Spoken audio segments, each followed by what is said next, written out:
Today, you'll discover how a successful businessman became a killer overnight, all because of a simple Excel error.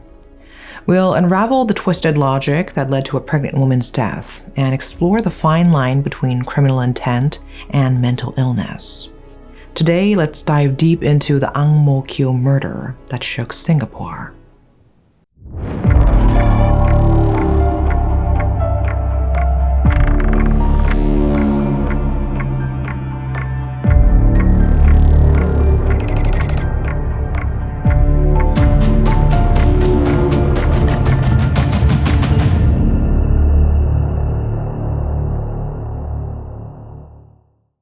David Brian Chow and Isabelle Elizabeth Francis seemed to have it all. The happily married couple was riding high on the wave of success, their lives a testament to hard work and ambition.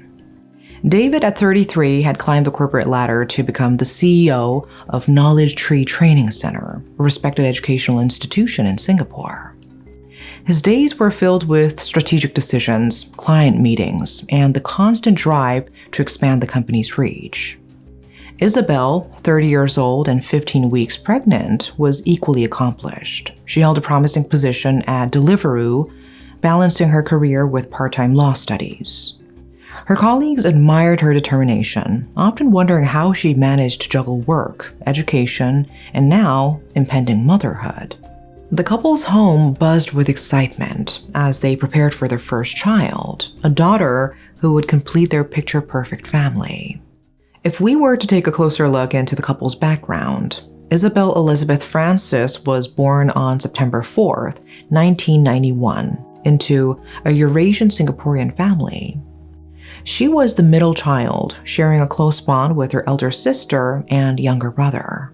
Known for her outgoing and generous nature, Isabelle was deeply involved in her Catholic faith. She attended services regularly at the Church of Christ the King in Ang Mo Kio, and even became a catechism teacher, helping others in their spiritual journey.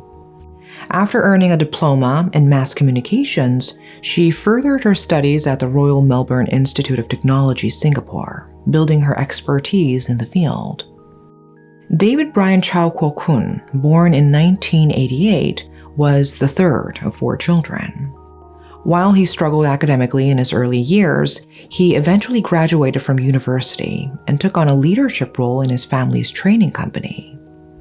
As director and CEO, he thrived, earning respect for his strong work ethic and integrity. Isabelle and David met in 2014 when Isabelle interned at David's family security training company. Their connection grew, and even after Isabelle left the company, their relationship blossomed. 5 years later, on December 28, 2019, they got married, starting a new chapter together. From the outside, David and Isabelle's life seemed flawless. They lived in a comfortable flat in Ang Mo Kio, a vibrant neighborhood in Singapore. Weekends were spent shopping for baby items or meeting friends for brunch, where conversations inevitably turned to their bright future. Yet beneath the surface, pressures were beginning to mount, particularly in David's professional life. As CEO, David shouldered the weight of Knowledge Tree's success. The training center had seen rapid growth under his leadership, but with expansion came increased financial complexity. David prided himself on his attention to detail, often poring over financial reports late into the night. Isabelle noticed the subtle changes in her husband.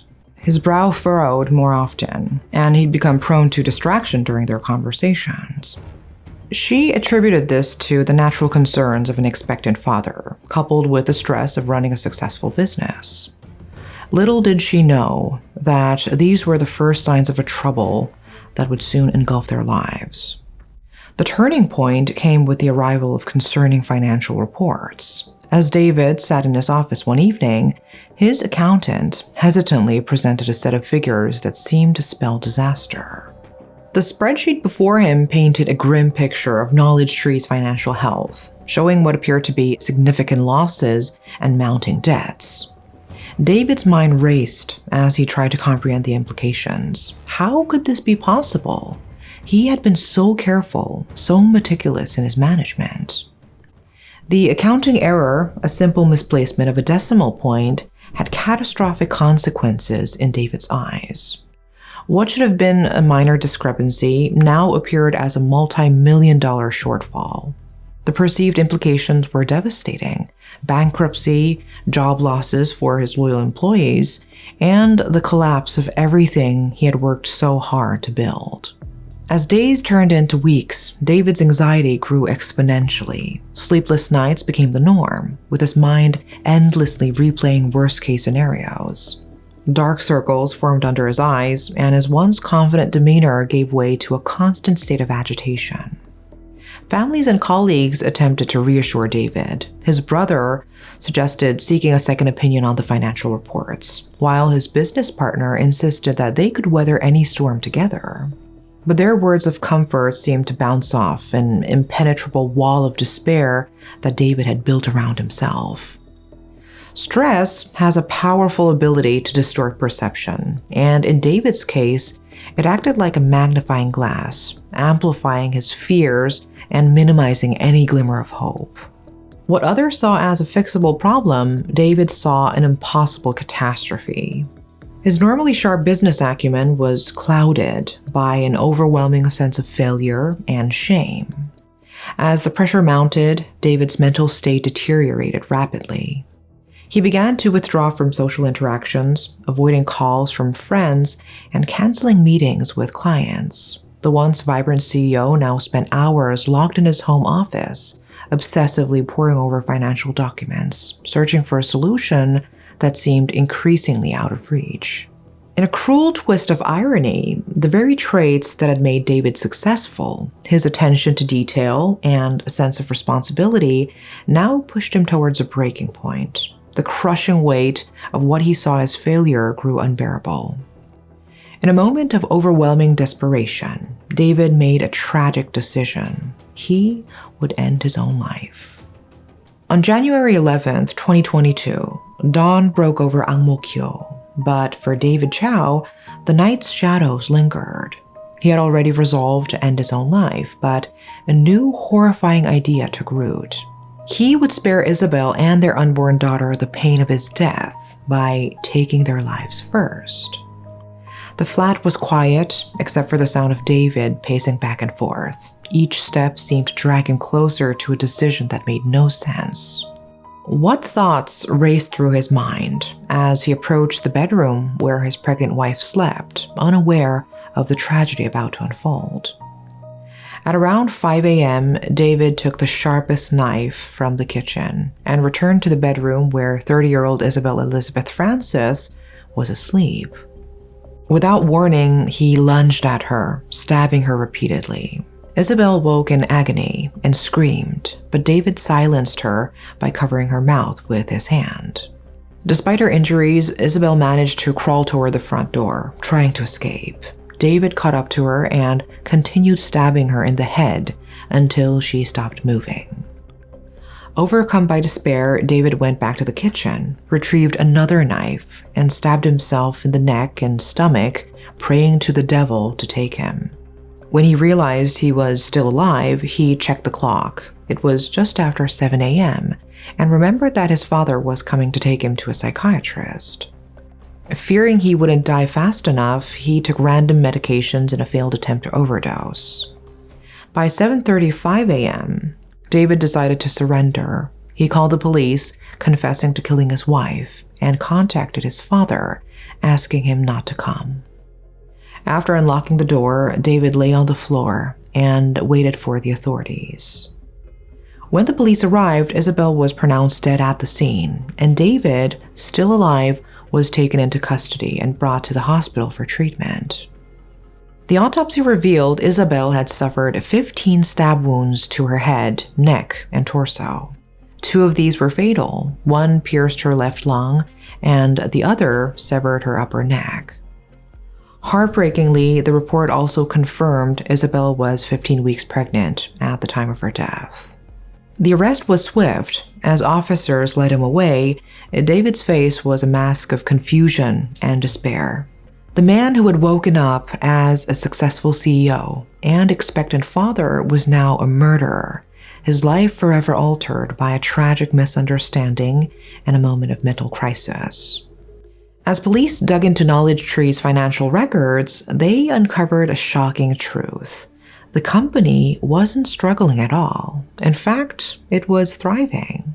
The financial crisis that had pushed David Chow to commit an unimaginable act was nothing more than a tragic misunderstanding, a misplaced decimal point in a spreadsheet. The truth hit David's family and colleagues like a tidal wave.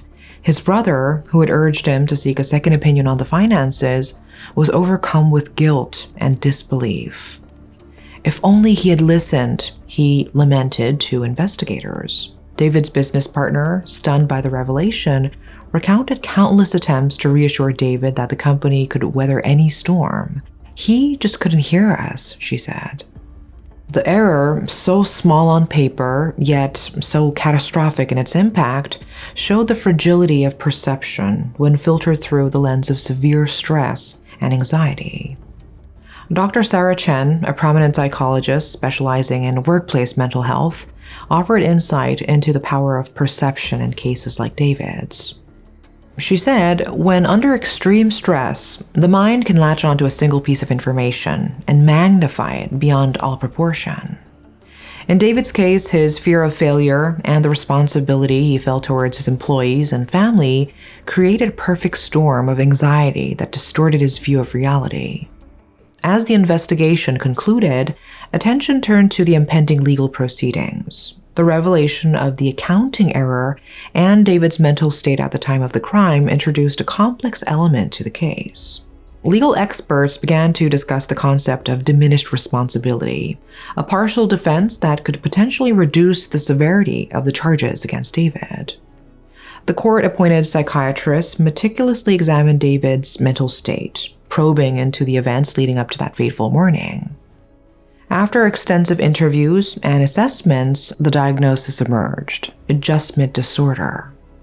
Adjustment disorder is a condition characterized by an excessive response to a stressful life event. In David's case, the perceived financial crisis at his company triggered a severe emotional and behavioral reaction, far beyond what could typically be expected. The disorder clouded his judgment, distorting his perception of reality and ultimately leading to the tragic death of his wife and unborn child. The prosecution, armed with the brutal facts of the case, argued for a severe sentence. They emphasized the premeditated nature of the crime, pointing out that David had retrieved the knife from the kitchen before entering the bedroom. In contrast, the defense team argued that the adjustment disorder significantly impaired his ability to think rationally and make sound decisions. The case presented a unique challenge for the justice system. How does one balance the need for accountability with the recognition of mental health factors? Legal experts weighed in on the complexities of such cases. Dr. Lim, a forensic psychiatrist, explained that the court must consider not just the act itself, but the mental state of the accused at the time. It's a delicate balance between justice for the victim and acknowledging the role of mental illness. As the trial progressed, tension built in the courtroom. Both families waited anxiously, knowing that the judge's decision would have far-reaching consequences. Finally, after careful deliberation, the verdict was announced. David Chow was sentenced to 7 years in prison. The sentence took into account the diagnosis of adjustment disorder and its impact on David's actions. 7 years. For some, it was justice served. For others, a grave injustice. But for the families torn apart by this tragedy, it was just the beginning of a long and painful journey. Isabelle's parents struggled to reconcile the loss of their daughter and unborn grandchild with what they saw as a lenient sentence. David's family, while relieved he had avoided a harsher punishment, grappled with guilt and confusion over how they had missed the signs of his deteriorating mental state. Social media platforms became battlegrounds for heated debates about justice, compassion, and the fine line between accountability and understanding. Dr. Tan, a prominent psychiatrist, emphasized the need for better early intervention strategies.